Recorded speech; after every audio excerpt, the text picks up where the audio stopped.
کتنا امکان ہے یہ تو میں آپ سے پوچھوں گی، مگر چند اہم سوالات ہیں۔ خان صاحب ایک ننھے بچے ابو بکر سے ملے، ابو بکر کی قمیض اس کی 5 کروڑ کی بولی لگی، شہباز شریف صاحب کہہ رہے ہیں آٹا میں سستا کر دوں گا اپنے کپڑے بیچ کے، تو کیا ہو سکتا ہے؟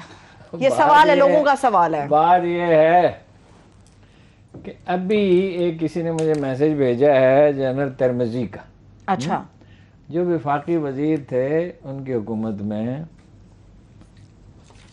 نواز شریف صاحب کی حکومت میں، ٹھیک ہے، وہ میں آپ کو پڑھ کے سناتا ہوں، میں اس کا ترجمہ کرتا ہوں، تو انگریزی میں تو ہم شاید مشکل ہو بعض دوستوں کے لیے سمجھ۔ بعض فینس ہوتے ہیں دیکھنے والے، چاہنے والے۔ اس بات کی کوئی اہمیت نہیں کہ ہم عمران خان کے بارے میں، کہ عمران خان کے بارے میں ہم کیا سوچتے ہیں، اچھا، کیا وہ کرپٹ ہے یا معصوم، وہ لائق ہے یا نالائق، وہ ہائی مارل گراؤنڈ پہ اخلاقی اعتبار سے مضبوط ہے یا نہیں، اپنے مخالفین کے مقابلے میں اس کی اخلاقی حیثیت کیا ہے۔ ہم میں سے اکثر لوگ جو بات نہیں سمجھ رہے وہ یہ ہے کہ اس کی علیحدگی سازش کا نتیجہ تھی، چند لوگوں نے مل کر اسے اقتدار سے نکالا، یہ انسانوں کا کام تھا، یہ چند آدمیوں کا کام تھا، اس کی واپسی قدرت کا فیصلہ ہے۔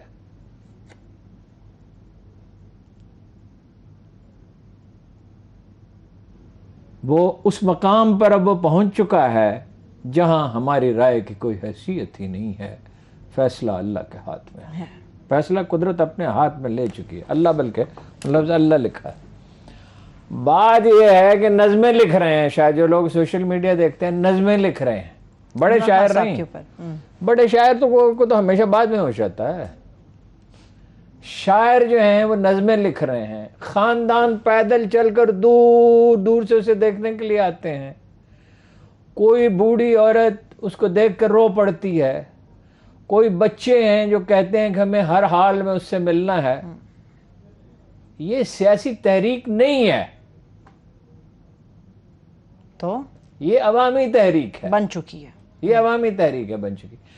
جب تک اس نقطے کو نہیں سمجھا جائے گا اس وقت تک آپ کو معاملہ سمجھ میں نہیں آئے گا۔ دھاگا ہوتا ہے نا الجھا ہوا، اس کو ایک خاص جگہ سے جب تک آپ نہیں کھولیں گے جہاں وہ الجھا ہوا ہے، وہ الجھا تو وہ کھل نہیں سکتا دھاگا، مزید گریں لگتی ہیں۔ ٹھیک ہے، نہیں آپ اس میں الجھے رہیں گے، کچھ ہوگا ہی نہیں۔ جی، بات یہ ہے کہ جب 40-50% لوگ، اندازہ ہے 40 سے 48% لوگ اس کے حامی، اندازہ ہے، اب کوئی بہت اچھا بڑا سروے ہو جو 2-4 ہزار لوگوں کو مشتمل نہ ہو، جس میں 20-30 ہزار آدمی سے سوالات کیے جائیں، تو پھر ٹھیک معلوم ہو جائے گا کس علاقے میں اس کی کیا حیثیت ہے۔ ٹھیک ہے۔ اب صبح ایک کراچی میں ایک دوست سے بات ہوئی، اس نے کہا کراچی میں تو وہ اتنا پاپولر نہیں ہے۔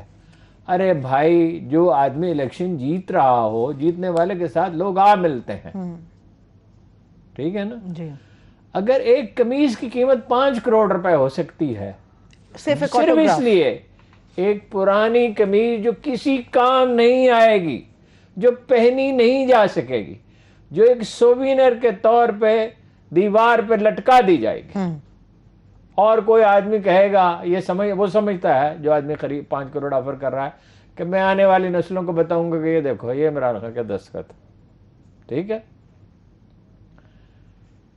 تو اس کو جو ہے، جو دریا جھوم کے اٹھے ہیں تنکوں سے نہ ٹالے جائیں گے۔ یہ میں بالکل 100% جنرل ترمذی سے اگری کرتا ہوں، آپ اس کو روک نہیں سکتے۔ سارے ایکس سروس مین اس کے ساتھ کیوں چلے گئے؟ آپ کوشش کر کے کچھ سے اس کے حق میں بیان دلوا دیں۔ وہ اتنے جذباتی ہیں ہمارے فوجی افسر جو دوست تھے، جو کراچی کوئٹہ ہم جاتے تھے جب کرائسس تھا، ان سے ملتے تھے، کوئی جونیئر، کوئی سینئر، کوئی بہت سینئر، وہ اتنے زیادہ جذباتی ہیں کہ ہمیں ان سے کہنا پڑتا ہے یار اتنے جذباتی نہ ہو، یہ ٹھیک ہو جائے گا، فائنلی الیکشن ہی ہونا، اور تو کچھ ہو ہی نہیں سکتا، جو مرضی کوئی کر لے، ملک ڈیفالٹ کی طرف جا رہا ہے بالکل واضح طور پر۔ یہ کوئی 15-20 برس کی بات ہے، میں یہاں ایک ڈاکٹر کے پاس گیا تو مجھے بخار تھا، اس نے کہا آپ کو کیوں بخار ہوا؟ میں نے کہا گلے کی خرابی سے۔ اس نے کہا گلا کیوں خراب ہوا؟ میں نے کہا سگریٹ پینے سے۔ اس نے کہا پھر اب آپ کیا کریں گے؟ میں نے کہا میں سگریٹ چھوڑ دوں گا، جب میرا گلا بالکل ٹھیک ہو جائے گا تو پھر پیوں گا. تو اس نے اپنا پاؤں آگے بڑھایا، اس کا پاؤں ننگا تھا، اچھا یعنی چپل تھی، اور اس نے کہا گینگرین ہو گئی ہے میرے پاؤں میں تمباکو کی وجہ سے. ڈاکٹر تھا مگر میں چھوڑ نہیں سکتا. آپ کی تو بڑی قوت ارادی. میں نے کہا اس میں کیا قوت ارادی ہے، چند دن کے لیے سگریٹ نہیں پینا، روزے میں نہیں پیتا آج میں. گزارش یہ ہے کہ انگلی خراب ہو جائے، اس کو کاٹنا ہو تو اس کو کاٹ دینا چاہیے. انسانی زندگی بہت قیمتی ہے نا.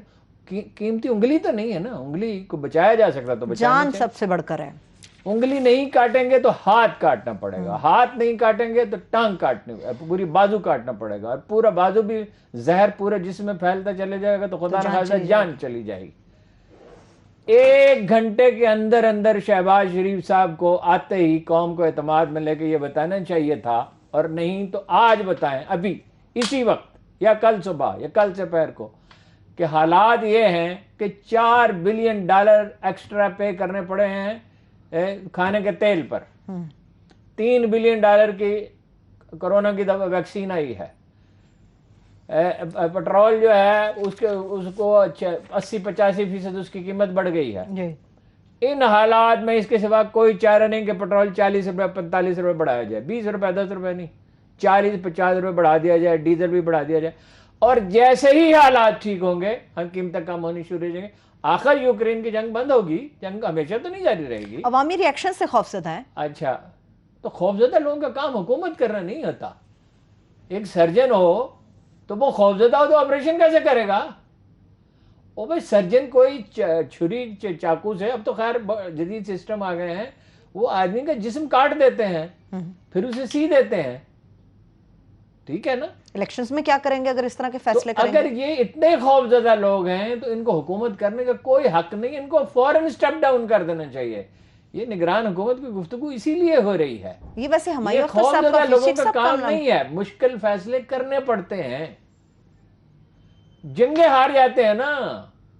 وہ قومیں جاپان ہار گیا تھا نا، کوریا تباہ ہو گیا تھا نا، انگلینڈ جو ہے وہ ملبے کا ڈھیر تھا نا، اٹلی ملبے کا ڈھیر تھا. پھر کیا ہوا؟ پھر وہاں وہ لیڈر اٹھے، ان کی روداد ہمیں معلوم ہے.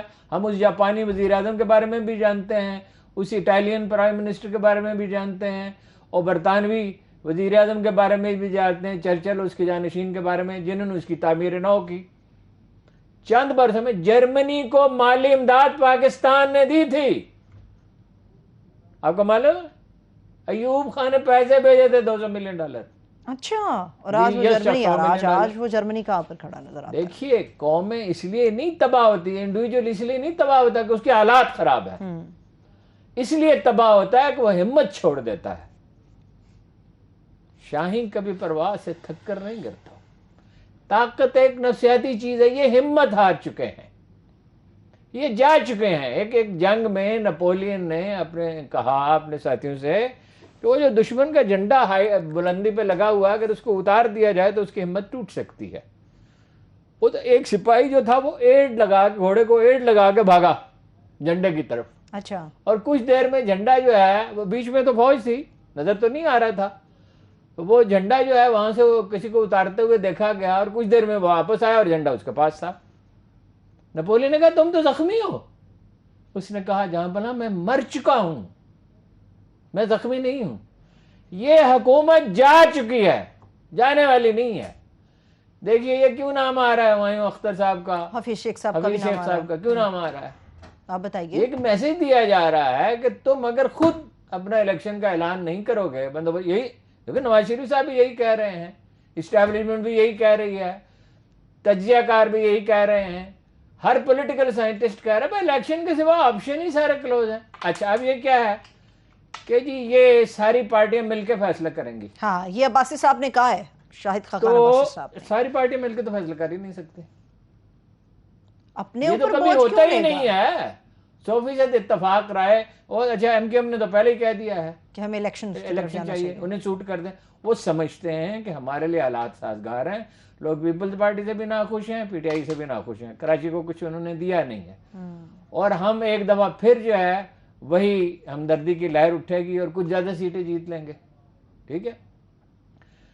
دیکھیے یہ ہے وہ پنجابی محاورے میں مطابق ڈڈوؤں دی پنسیری، 5 شیر مینڈک، اس کو تول لیں، 5 شیر مینڈک تول لیں. مینڈک آپ کیسے تول سکتے ہیں؟ اس میں اتفاق رائے ہونے کا کوئی سوال ہی پیدا نہیں ہوتا. طاقت کا ایک مرکز ہوتا ہے. پہلے ہی پاکستان میں یہ ڈائلما ہے کہ اسٹیبلشمنٹ پیرالل ایک حکومت ہے اور حکومت ایک الگ حکومت ہے. دنیا میں اسٹیبلشمنٹ یہ نہیں ہوتی. دنیا میں اسٹیبلشمنٹ کیا ہوتی ہے؟ انتظامیہ، صدر، پینٹاگون کے کچھ لوگ، کچھ سی آئی اے کے لوگ، انٹیلیجنس کمیونٹی کے اوورال، صرف سی آئی اے کے نہیں، کچھ میڈیا کے لوگ، کچھ اپوزیشن کے لوگ بھی ٹوگیدر، وہ مل کر یہاں اسٹیبلشمنٹ کیا ہے؟ فوج اسٹیبلشمنٹ.